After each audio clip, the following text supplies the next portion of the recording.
सच्चा दोस्त। एक व्यक्ति का बेटा रोज रात को देर से घर आता। जब भी बाप पूछता कि बेटा कहाँ थे, तो बेटा झट से जवाब देता कि मैं अपने दोस्त के साथ था। एक दिन बेटा जब बहुत ज्यादा देर से घर आया, तो पिता ने बेटे से कहा, बेटा मैं तुम्हारे दोस्त से मिलना चाहता हूँ। बेटे ने कहा, पिताजी इस समय रात के 3 बज रहे थे, हम कल सुबह उनसे मिलने के लिए जाएंगे।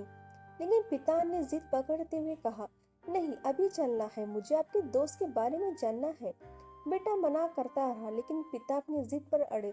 बेटे को हार माननी पड़ी और वो अपने पिता को अपने एक दोस्त के घर ले गया। जब दोस्त के घर पहुंचे और दरवाजा खटखटाया, तो बहुत देर तक कोई उत्तर नहीं मिला। उस लड़के ने आवाज दी और अपना नाम भी बताया, फिर भी कोई उत्तर नहीं मिला। फिर बहुत देर के बाद बालकनी से एक बूढ़ा आदमी झांकते हुए आने का कारण पूछने लगा। तो लड़के ने कहा कि मैं अपने दोस्त से मिलने आया हूँ। बूढ़ा आदमी आकर चकित होकर कहने लगा, लेकिन इस समय अभी तो वह सो रहा है। लड़के ने कहा, क्या आप उसे जगा देंगे, मुझे उससे जरूरी काम है। तो बूढ़े आदमी ने कहा कि अभी वो सो रहा है, मैं उसे नहीं जगा सकता, तुम्हारे जो भी जरूरी काम है तुम सुबह कर लेना। इतना कहते हुए बूढ़ा व्यक्ति बालकनी से अंदर चला गया। वो लड़का निराश होकर अपने पिताजी के पास आया और कहने लगा, उसके दोस्त सो रहा है और उसके पिताजी उसे जगा नहीं सकते, इसलिए अब हम घर चलते हैं और कल सुबह आकर उससे मिलेंगे। पिताजी मुस्कुराए और कहने लगे, चलो अब मेरे दोस्त के घर चलते हैं, और याद रहे मैं अपने उस दोस्त से सालों बाद मिलूंगा। थोड़ी देर बाद वो पिताजी के दोस्त के घर पहुंच गए। लड़के के पिताजी ने दरवाजा खटखटाया और अपना नाम बताया हुए आवाज लगाई, मगर यहाँ भी बहुत देर तक कोई उत्तर नहीं मिला। तो लड़का मन ही मन मुस्कुराने लगा कि उसके पिताजी के दोस्त भी दरवाजा नहीं खोलेंगे। फिर काफी समय बाद दरवाजा खुलने की आवाज आई। एक बूढ़ा आदमी बाहर आया और आते ही उसने उस लड़के के पिताजी को गले से लगा लिया और कहा, मेरे दोस्त, मैं माफी चाहता हूँ, दरवाजा खोलने में देरी हुई। हुआ यूं कि मैं सोच रहा था कि तुमने इतने सालों बाद आज मेरे घर का दरवाजा खटखटाया है, तो मुझे लगा कि शायद तुम किसी मुसीबत में हो।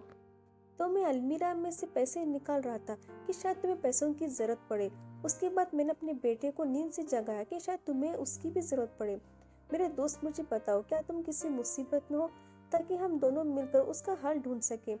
लड़के ने जब यह देखा और सुना, तो उसकी आंखों में आंसू आ गए और वह सोचने लगा कि पिताजी मुझे कितना समझाया करते थे कि बेटा, सच्चा दोस्त वही नहीं जो तुम्हारे साथ रातों को जागे, बल्कि सच्चा दोस्त वो है जो तुम पर मुसीबत आए तो तुम्हारी एक आवाज पर दोस्ती निभाने आ जाए।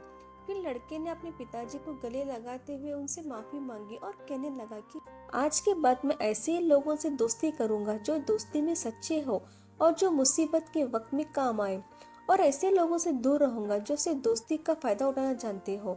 आप भी सोचिए, विचार कीजिए और हमें बताइए कि आपके दोस्त किस तरह के हैं। दोस्त वो नहीं जो मुसीबत में साथ छोड़कर भाग कर जाए। दोस्त वो है जो मुसीबत में आपका साथ निभाए। और सच्चा दोस्त तो वो है जो आपको गलत कामों से रोके और सही कामों की सलाह दे। लेकिन हम अक्सर यही गलती कर बैठते हैं कि जो हमें गलत कामों से रोकते हैं, हम उन्हें अपना दुश्मन समझते हैं, और जो हमें बुराई की तरफ बुलाते हैं और जो हमारे बुरे कामों में भी हमारा साथ देते हैं, उन्हें हम अपना सच्चा दोस्त समझते हैं। यह हमारी सबसे बड़ी भूल है। इसलिए जब भी किसी से दोस्ती करो, तो सोच समझ कर करो।